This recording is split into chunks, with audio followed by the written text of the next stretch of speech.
এটা কি হলো? আপনি আমার মুখে গলতি ছুড়লেন যে?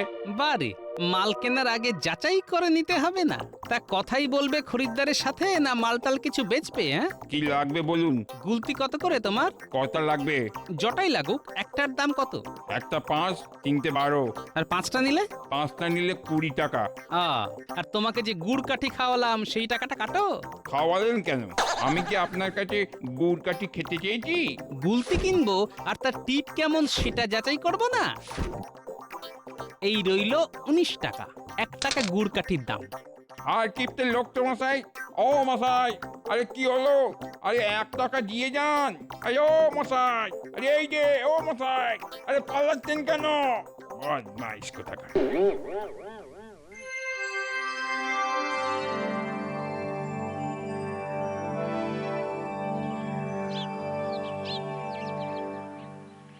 আরে মন্ত্রী মশাই যে, আপনি এই রোদ মাথায় করে যে আগে আমায় যদি একটা খবর দিতেন, আমি তো পৌঁছে যেতাম। একটা বিশেষ দরকারেই তোমার কাছে আসা।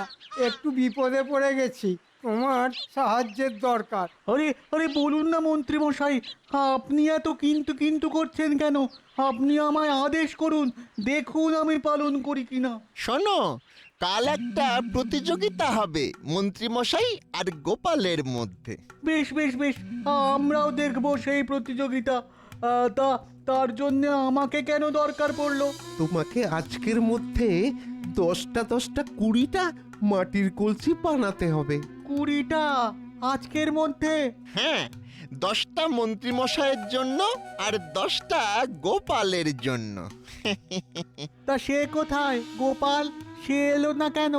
আসবে, গোপাল এসে পৌঁছানোর আগেই আমি এলাম তোমার সাথে একটু মানে সামান্য দরদাম সেরে নিতে। দরদাম আর কি করব আপনাদের সাথে? 10টার দামে 100 টাকা দেবেন? গোপালেরটা নিশ্চয়ই গোপাল দেবে। শোনো, আমি আমার 10টার দাম 200 টাকা দেব, আর গোপালের থেকে তুমি 50 টাকা নিও।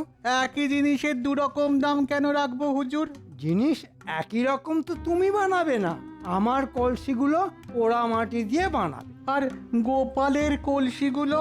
ওগুলো কাঁচা মাটি দিয়ে বানিয়ে তার ওপর ভালো করে রং করে দেবে। তাহলে তো জল ভরতে গেলেই ওইটাই তো চাই, রাজবাড়ি আস্তে আস্তে যেন সব মাটি গলে যায়। গোপাল তো অন্য কারোর থেকেও কলসিগুলো কিনতে পারে। সেই জন্যই তো অর্ধেক দামে তুমি ওগুলো ছাড়বে, আর বাকি টাকাটা তো মন্ত্রীমশাই পুষিয়েই দিচ্ছেন তোমায়। কি কানে ঢুকলো কথাগুলো নাকি? পরিমাণটা একটু বাড়াতে হবে এই আর কি। একদিনের মধ্যে এতগুলো কলসি বানানো, তার মধ্যে আবার 2 ধরনের মাটি দিয়ে, তার মধ্যে গোপালের কাছে ধরা পড়ার ভয়ও তো একটা আছে। ব্যাটা ঝোপ বুঝে কোপ মারছে। কি আর করা যাবে, দর বেশি দিতে হবে, সময় নেই হাতে বেশি। গোপাল যখন তখন এসে পড়বে। ঠিক আছে, তোমাকে 300 টাকা দেব, কিন্তু যেমন যেমন বলেছি তেমনটাই করা চাই। আগে হ্যাঁ, কোনো চিন্তা করবেন না হুজুর, আপনার কথা মতোই কাজ হবে। কাল সকাল সকাল আমরা আসবো, কেমন? মনে আছে তো কটা করে বানাবে? আগে হ্যাঁ, 10টা 10টা করে। হে হে হে হে।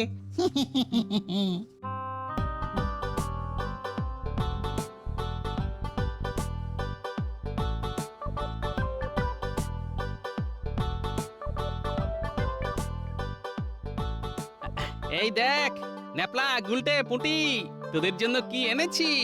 দেখি দেখি দাদু কি এনেছো দেখি। আরে বাস, গুলতি! তা দাদু, আজ আমাদের হঠাৎ করে গুলতি উপহার দিচ্ছ যে? নিশ্চয়ই কিছু করতে বলবে, কিন্তু হ্যাঁ, এবারে আমাদের ওই রসগোল্লা না খাওয়ালে আর কিচ্ছুটি করব না। আরে হবে হবে হবে, সব হবে। রসগোল্লা, সন্দেশ, পান্তুয়া সব হবে। তার আগে এই গুলতি দিয়ে কি করতে হবে সেটা শোন। কি করতে হবে দাদু? বলি এই বয়সে কি ভীমরতি হয়েছে? হ্যাঁ, বাচ্চাদের এসব কি শেখাচ্ছ? আহা, তুমি যাও তো এখান থেকে গিন্নি। এগুলো যে কতটা কাজের জিনিস সেটা তোমাকে পরে বলছি। শোন, 1 চোখ বন্ধ করে আগে নিশানাটায় টিপ করবি, তারপর এইভাবে পাথর নিয়ে টেনে ধরবি, এইভাবে।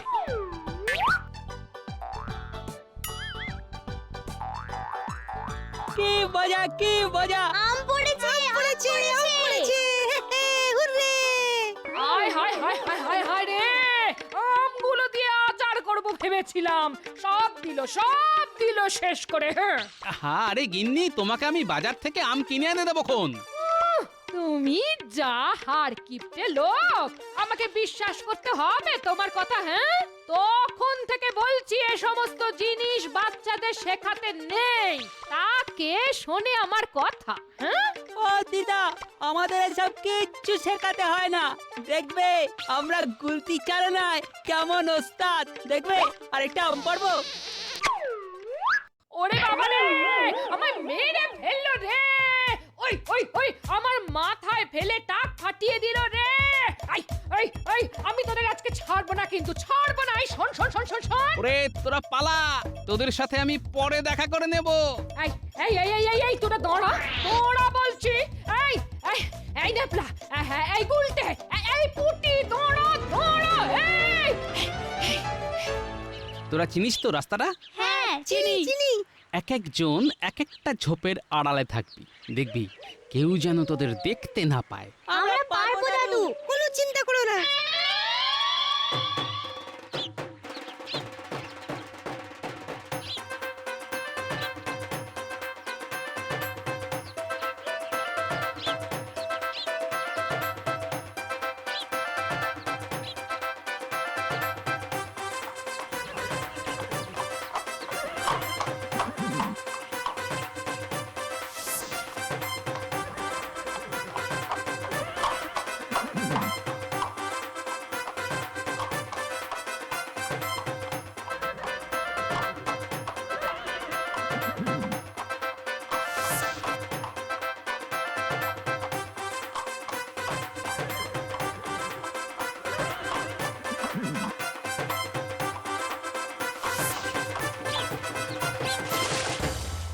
তোলো না তোলো, ভালো করে জল তোলো। সব জলই যেতে যেতে কর্পূরের মতো উবে যাবে। কলসি জল সবই একাকার হয়ে যাবে। হ্যাঁ,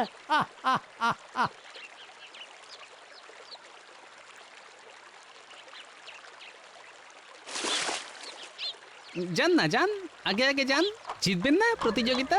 যেতে যেতেই সব কলসি ফুটুস।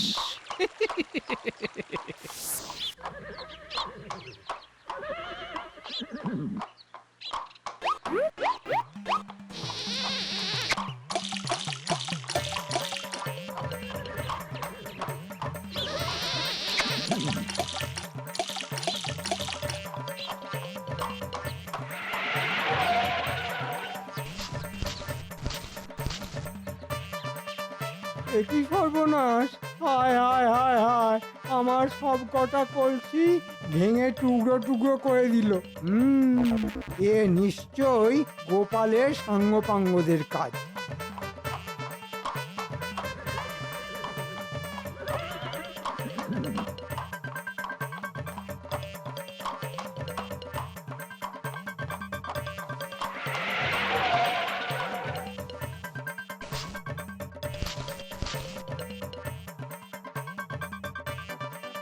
কি কলসিগুলো সব গেল কোথায়? এদি শুধু কাদামাটি পড়ে আছে। এ ঠিক মন্ত্রীর কাজ। বেটা কুমোরকে কিছু করে হাত করেছে।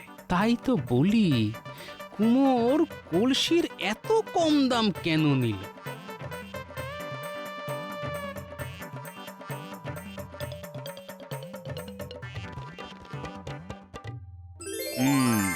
তোমরা দুজনে তাহলে আজ একটা জিনিস নিশ্চয়ই বুঝতে পেরেছো, যে তোমরা যদি দুজন আলাদা আলাদা ভাবে কাজ করো, তাহলে কিন্তু তোমরা দুজনেই দুজনের কাজে সব সময় বাধা দিতে থাকবে।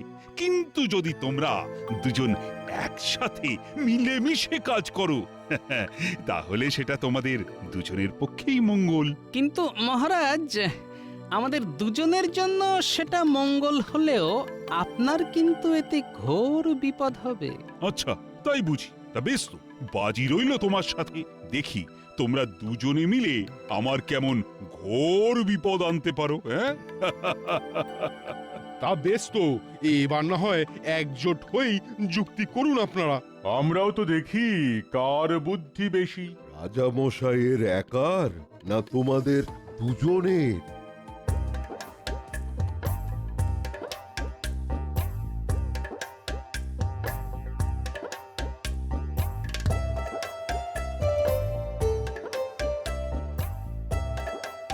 শোনো, এই আমি বলে দিলাম, আমি কিন্তু এই মন্ত্রীর দলেই থাকবো। হ্যাঁ, উনি যা বলবেন শুনবো, কিন্তু সেনাপতি হয়ে ওই গোপালের কথা শুনবো না।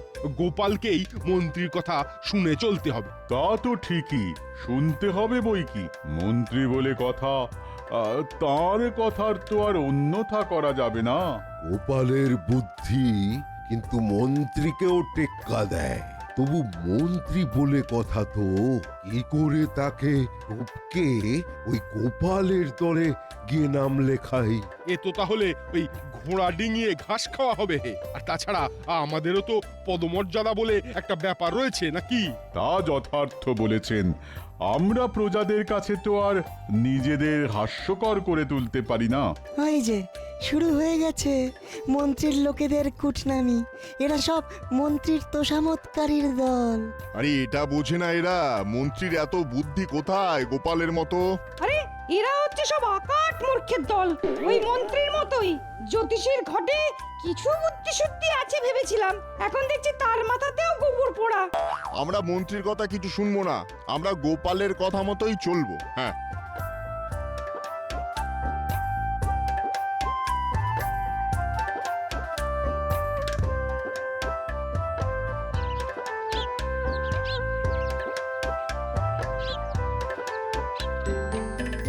কই গো গিন্নি, চান করে তো মাথা মোছাও হয়ে গেল। আজ কি দুমুঠো ভাত পাবো না নাকি? আজ রান্না বান্না কিছু হয়নি। হ্যাঁ, সে কি, কেন? বলি বাচ্চারা যে তোমাকে প্রতিযোগিতায় সাহায্য করলো, তার কোনো দামই কি ওরা পাবে না? হ্যাঁ, তা কি দাম চাই ওদের? কেন? ওদের আজ কিছু ভালো মন্দ খাওয়াতে হবে। হ্যাঁ, তুমি নাকি বলেছিলে ওদের রসগোল্লা সন্দেশ খাওয়াবে। ওরা যে ওই ঝোপে ঝাড়ে বসে থেকে ওইভাবে কলসিগুলো তাক করে ভাঙলো, বলি তার কি কোনো দাম দেবে না তুমি? এই এই বুড়ো, দাম দেবে কিনা বলো?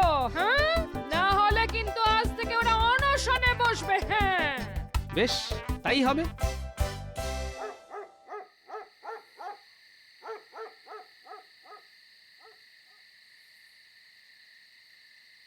কি ব্যাপার গোপাল, তুমি এত রাতে? মন্ত্রীমশাই, আমার মাথায় একটা চমৎকার পরিকল্পনা এসেছে, যা দিয়ে রাজামশাইকে কাবু করে ফেলা যাবে। রাজামশাইকে কাবু করে তাঁবুতে পাঠিয়ে তারপর তুমি কি তার সিংহাসনে বসবে গোপাল? মাছি, ছি ছি ছি ছি ছি, কি যে বলেন মন্ত্রীমশাই, আপনি থাকতে আমি হব রাজা। আপনি তো পদমর্যাদায় রাজামশাইয়ের পরেই। ইয়ে বলতে নেই, ওই রাজামশাইয়ের কিছু হয়ে গেলে তো। কি সব অলক্ষণে কথা বলছো? না না না, অলক্ষণে নয়, অলক্ষণে নয়, আমি বাস্তববাদী মানুষ, আপনি তো জানেনই। তা তোমার পরিকল্পনা না জল্পনা, সে যাই হোক না কেন, তাতে কার কি আখেরে লাভ হবে শুনি? এতে এতে সকলেরই আর্থিক লাভ, বই ক্ষতি কিছু হবে না। আর্থিক লাভ? সেটা কিরকম শুনি? এখন নয়, সে আমি সময় মতোই সব জানাবো। আপনি শুধু কাল সন্ধেবেলায় সব সভাসদদের নিয়ে একটা জরুরি বৈঠক ডাকুন এখানে। তারপর সব আমি কাল সবার সামনেই আপনাকে বলবো। যা হবে সব আপনার মত অনুযায়ী হবে, আপনি পুরো দায়িত্বে থাকবেন। ঠিক আছে, আমি আগামীকালই সবাইকে নিয়ে জরুরি সভা ডাকছি। আগামীকাল থেকে আমি, আপনি, আমরা কেউই রাজসভায় কোনো কাজ করব না। সে কি কথা? আমাদের দাবি হবে বেতন বৃদ্ধি। শেষ কবে আমাদের বেতন বাড়ানো হয়েছে কারো মনে আছে? কি আছে? আছে? নেই, নেই তো? হ্যাঁ, আমারও নেই। ফি বছর বেতন বাড়ানো না হলে সংসার চালানো তো দায় হয়ে উঠেছে। কি কি আমি কি কিছু ভুল বলছি? হ্যাঁ, না তা তো ঠিকই। তাই কাল থেকে আমরা সবাই বেতন বৃদ্ধির দাবিতে অনশনে বসব, আর এই পুরো প্রক্রিয়ার নেতৃত্ব দেবেন মন্ত্রীমশাই।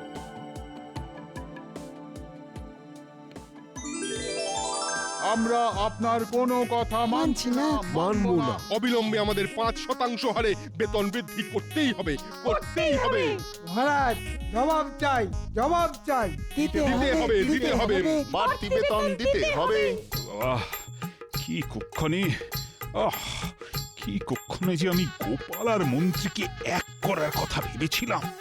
ভগবান, আমার এখন কপাল চপড়াতে ইচ্ছে করছে। আমি তোমাদের সবার দাবি মেনে নিলাম। জয় মহারাজ কৃষ্ণচন্দ্রের জয়। জয় মহারাজ কৃষ্ণচন্দ্রের জয়। জয় মহারাজ কৃষ্ণচন্দ্রের জয়। তবে আমার একটা শর্ত আছে। কি শর্ত মহারাজ? তোমাকেও গোপালকে আবার আগের মতোই আলাদা আলাদা থাকতে হবে।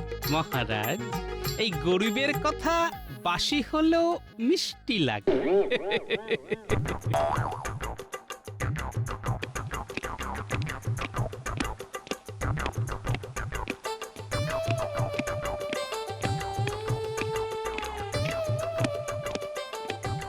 এই সব তোমার জন্য।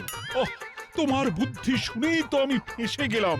কতগুলো টাকা খরচা দিতে হবে এবার, আর কখনো তোমার কাছে আমি পরামর্শ চাইব না।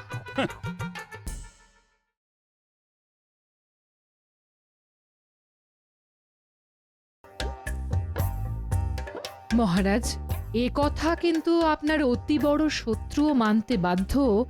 আপনার রাজ্যের প্রজারা খুবই সুখে শান্তিতে আর নির্বিঘ্নে আছেন, আর আপনার দরবারে অতি বিচক্ষণ সব সভাসদরাও আছেন। গোপালকে নিয়ে তো কোনো সংশয়ের অবকাশই নেই। চিন্তা হচ্ছে মন্ত্রীকে নিয়ে। সেও যদি গোপালের মতোই বুদ্ধিমান হতো আর দুজনে মিলেমিশে কাজ করত, তাহলে প্রজারা আরো ভালোভাবে দিন কাটাতো। আমি একটা কথা বলি মহারাজ। কি কথা? তুমি তো জানো রানী, আমি বিচলিত বোধ করলে তোমার পরামর্শই আগে নি। ওদের দুজনকে এমন পরীক্ষা নিন মহারাজ, যাতে ওরা বোঝে একসাথে মিলেমিশে কাজ করলে সেটাই ওদের দুজনের জন্যই ভালো। বুদ্ধিটা তো তুমি মন্দ দাওনি, কিন্তু রাজ্যে তো রাজার পরই মন্ত্রীর আসন, আর মন্ত্রী চিরকালই তার দাপট দেখিয়েই কাজ করে এসেছে। সে কি আর গোপালের পরামর্শ মেনে নিয়ে চলবে, তার সাথে মিলেমিশে কাজ করবে? কেন? আপনি যখন কোনো কাজের কুল কিনারা খুঁজে পান না, তখন গোপালই তো আপনাকে পথ বলে দেয়, কি দেয় না? দেয় তো। আমি ওর বুদ্ধি কাজে লাগাই বলে মন্ত্রীও সেটা মেনে নেবে তা ভাবছো কেন? আপনি রাজা হয়ে মানতে পারলে উনিও পারবেন, এবং সেটা আপনাকেই বোঝাতে হবে। কি করলে প্রজারা ভালো থাকবে তার উপায় তো আপনাকেই বার করতে হবে। আমি শুধু পথ বলে দিতে পারি, পথে যেতে গেলে কোন দিক ধরতে হবে সেটা আপনার ব্যাপার।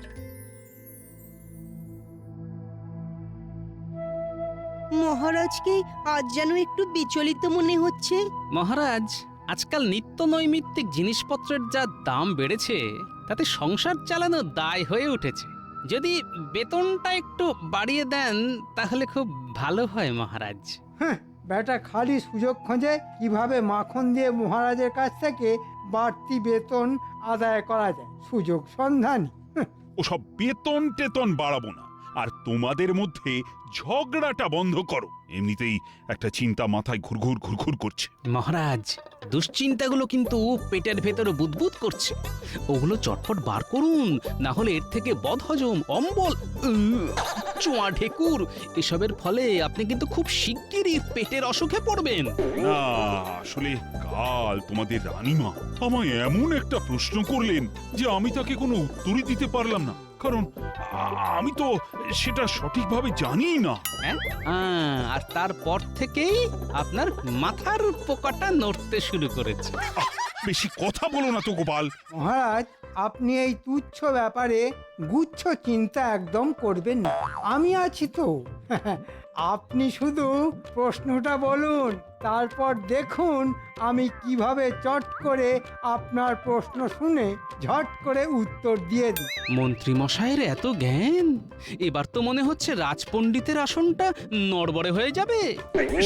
শান্ত হও তোমরা। শোনো, কাল তোমাদের রানীমা আমায় জিজ্ঞেস করলেন মন্ত্রী আর গোপালের মধ্যে আমার কাছে সবচেয়ে প্রিয় কে। তো আমি রানীকে কোনো উত্তর দিতে পারিনি। সেই জন্যই আমি ঠিক করেছি তোমাদের দুজনের মধ্যে আমি একটা ছোট্ট পরীক্ষা নেব, আর যে ওই পরীক্ষায় জিতবে সেই আমার প্রিয় পাত্র হবে। হ্যাঁ, পরীক্ষা? পরীক্ষা। কাল সকালে তোমরা দুজন দুটো গাড়িতে করে 10টা করে কলসি নিয়ে ওই দূরে নদীতে গিয়ে জল ভরে নিয়ে আসবে। যার বেশি সংখ্যক কলসি রাজবাড়িতে আসা অবধি জলে ভর্তি থাকবে, সেই আমার প্রিয় পাত্র হবে। জল আনার পরই মহারাজের আসল মতলবটা বোঝা যাবে। আপনি আমায় চেনেন না মহারাজা কৃষ্ণচন্দর। কাল আপনার মন্ত্রীর আমি কি হাল করি আপনি দেখে নেবেন। আপনারও পরীক্ষা নেওয়ার স্বাদ আমি সমাপ্ত করে দেব।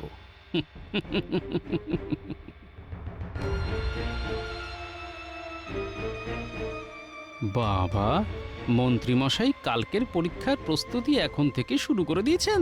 আপনাকেও কাল মজা দেখাচ্ছি।